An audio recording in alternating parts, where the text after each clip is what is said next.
vanno potenziati.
Here we go for our video tools of the day.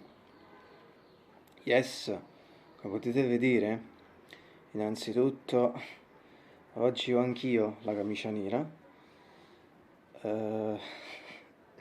ma in tal senso invito a vedere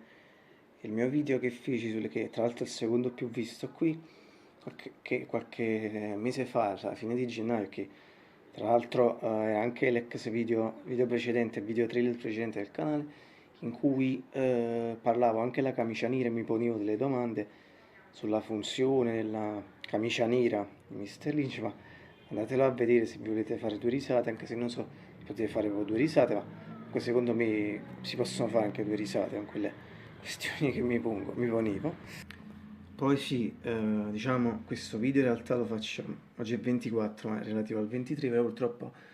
per caricare i video pensieri precedenti lo faccio solo ora, non ho avuto tempo, poi questo video ho 4 canali, oltre questo, 3 canali da stile, quindi c'è stile, poi commento anche se sono un commentatore fisso, di Weather Report, il Today's Number Easy, di Lynch se ne va sempre tantissimo tempo, ormai la mia vita è fusa in tutte queste cose, in un certo senso ho perso anche il controllo, veramente vero, sulla mia vita. Comunque, le due cose di cui dovevo parlare è il fatto che abbiamo dei verdetti, perché ormai è terminato il campionato di Serie A, sul campionato di Serie A, il Milan alla fine ha vinto questo campionato, questo scudetto, il suo diciannovesimo della sua storia, direi ai danni dell'Inter che avevano fatto un bellissimo testa a testa fino alla fine. In realtà c'era anche il mio Napoli, ma il mio Napoli ha tirato i freni, diciamo, si è tirato indietro le ultime 6-7 partite. Purtroppo il Napoli non era inferiore né al Milan né all'Inter, ma purtroppo ci siamo tirati indietro e così è andata. E secondo me, l'ho detto in altre occasioni, mai come quest'anno il Napoli lo poteva vincere questo campionato. Ad ogni modo, appunto, il Milan ha vinto praticamente con 7 punti in più a noi, e 2 in più dell'Inter che tra l'altro aveva anche vinto l'ultima partita, quindi avesse perso il Milan avrebbe vinto l'Inter il campionato, e quindi l'Inter pure che è arrivato secondo ha fatto davvero un grandissimo campionato anche quest'anno. Tra l'altro l'Inter è la squadra che aveva vinto invece il campionato precedente l'anno scorso. Ad ogni modo sono, diciamo, comunque contento che l'abbia vinto il Milan rispetto all'Inter, perché soprattutto, diciamo, per l'allenatore Pioli, che diciamo è un allenatore che ha fatto sempre gavetta e che poi appunto è stato anche squadre minori, ma dovunque è andato, diciamo, in realtà comunque ha sempre dimostrato il suo valore, e qui io credo abbia raggiunto, soprattutto quest'anno, abbia raggiunto l'apice, il culmine. Poi il Milan lui lo allena da più di 2 anni, quindi è anche un progetto che è anche normale in un certo senso che il Milan l'abbia vinto, perché questo campionato che appunto è un progetto che va avanti da anni, e quindi è anche normale che dopo tutta una serie di esperienze uno riesca a raggiungere anche risultati di questo tipo. Magari questo potrà fare il Napoli l'anno prossimo, che il primo praticamente allenatore che abbiamo avuto l'abbiamo avuto da quest'anno, quindi può essere che con quest'anno di esperienza certe cose sono accadute in negativo al Napoli, non si ripeteranno, e potremmo vincere finalmente anche noi questo nostro scudetto campionato dopo oltre 30 anni, perché noi non lo vinciamo dal 90. In quel caso sarebbe il nostro terzo scudetto, perché noi ne abbiamo vinti soltanto 2. Pensate che tutto il Sud, questa cosa pure l'ho detta in passato, in tutta la sua storia, ha vinto soltanto 7 scudetti, tutte le squadre del Sud della Serie A che hanno partecipato in Serie A, mentre appunto nel Nord veramente sono tantissimi, credo oltre, sì, oltre 60, 50, non lo so. L'Inter ne ha vinti 19. Tra l'altro, se l'Inter avesse vinto questo campionato avrebbe avuto 2 stelle sul petto, perché che avrebbero significato, cioè, 20 scudetti vinti, ma il Milan ne ha fatto il dispetto e ha vinto lui il suo 19esimo. Però praticamente in questi 22 anni, al 2000 fino adesso, il Milan ne ha vinti solo 3 di scudetti, e quelli che ne hanno vinti praticamente di più, se si sono contesi tutti questi 20 anni, praticamente in assoluto sono state l'Inter e il Milan, cioè l'Inter e la Juventus, scusate, veramente tantissimi scudetti in oltre 20 anni, di cui la Juventus 9 consecutivi, praticamente dal 2012 fino al 2020, pensate un po'. Juventus a quanto pare ha terminato il suo strapotire, visto che sono 2 anni che praticamente si classifica quarta, quindi non è più quella Juventus lì fino a 2 o 3 anni fa. Diciamo che è anche normale, perché fa parte comunque della vita avere cicli fa parte della vita, cadute, discese, eccetera. Comunque sì, sono davvero contento per questo Stefano Pioli, tra l'altro anche ribattezzato Padre Pioli, per scherzare con un santo importante qui d'Italia, insomma un padre spirituale di riferimento. E poi hanno anche dedicato una canzone, Pioli is on fire, Pioli is on fire, ma io di tutte queste canzoni moderne, lo sapete, non amo nulla. Poi l'altro pensiero era che praticamente ieri qui è stato l'anniversario di uscita qui in Italia di Matrix Reloaded, secondo capitolo, come sapete, come sa i fan della trilogia di Matrix, anzi tetralogia, quarto film che io ancora non ho visto, già l'ho detto qualche giorno fa in occasione dell'uscita, invece, anniversario di uscita del primo Matrix in Italia, 7 maggio 99. Allora, poiché in qualche modo ho detto diverse cose già in quel video, li invito appunto a vedere quel video lì. Qui voglio solo aggiungere che riguardo quelle interpretazioni del secondo film di cui parlai appunto in occasione del primo film, poi alla fine non le ho caricate più lì perché mi sembrava più giusto caricarle oggi in occasione dell'anniversario di uscita del secondo film. Sono 2 mie interpretazioni in tastiera di pezzi Furious Angels di Rab Dogan, che tra l'altro è il grandissimo anche compositore di Clubbed to Death, che praticamente è il pezzo identificativo secondo me non solo di Matrix 1, di tutto Matrix, e personalmente gli avrei dato anche più spazio nel film, si sente solo un certo spezzone, la famosa scena del semaforo. E sì, diciamo, quindi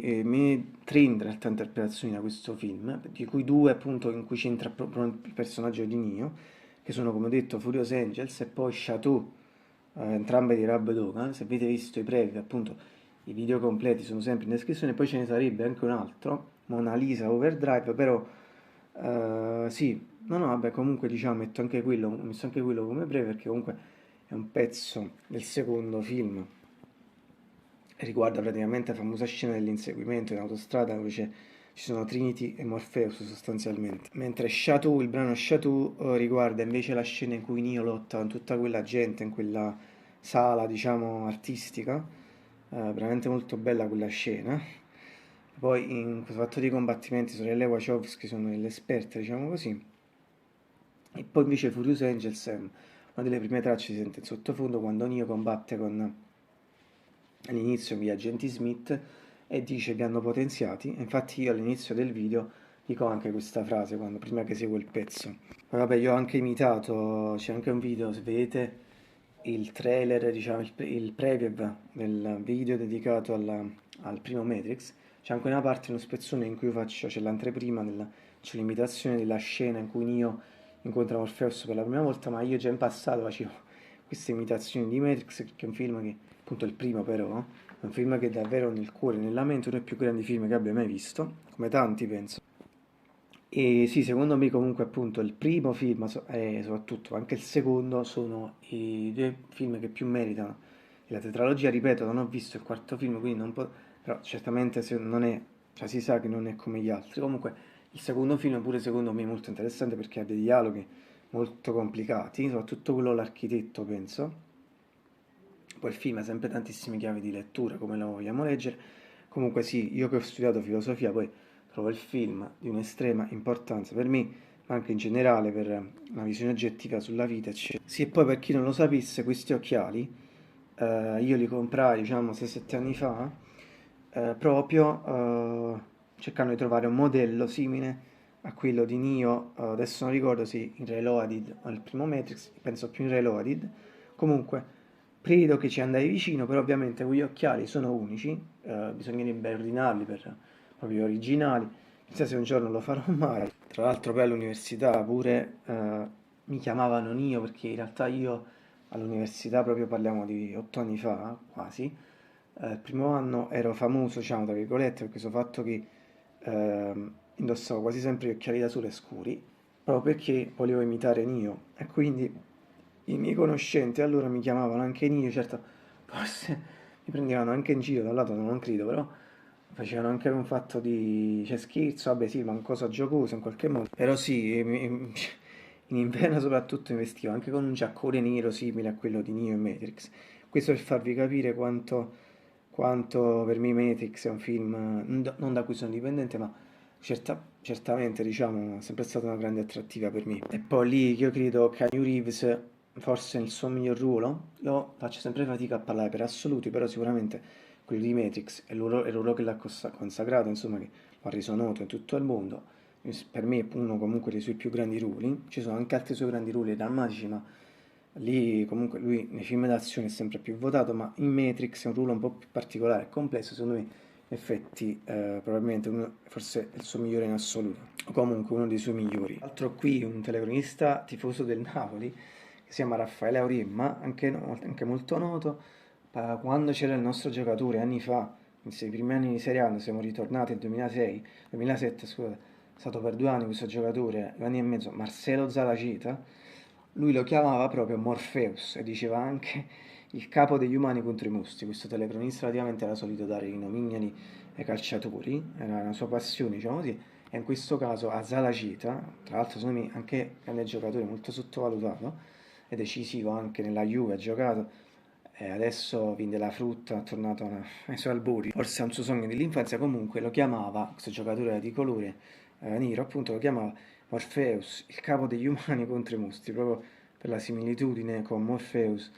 di Matrix, appunto, tra l'altro un grandissimo personaggio, era tutto Matrix è così, c'è una cosa metaforica, tutto tantissimi rimandi, la religione, la filosofia, la psicologia, eccetera. Sì, vorrei dire altre cose, però poi allungo troppo, sono già 10 minuti, ce la fate ad ascoltare. Vi ringrazio sempre per la vostra pazienza ad ascoltarmi, quei pochi che lo fanno, questi video pensieri molto lunghi. Sicuramente avete una pazienza di Giobbe e anche un gran coraggio. Ad ogni modo, sì, credo di aver detto tutto per oggi. Nel caso mi sia qualche altra cosa in mente, come al solito aggiungo in descrizione. Have a great day again. A domani.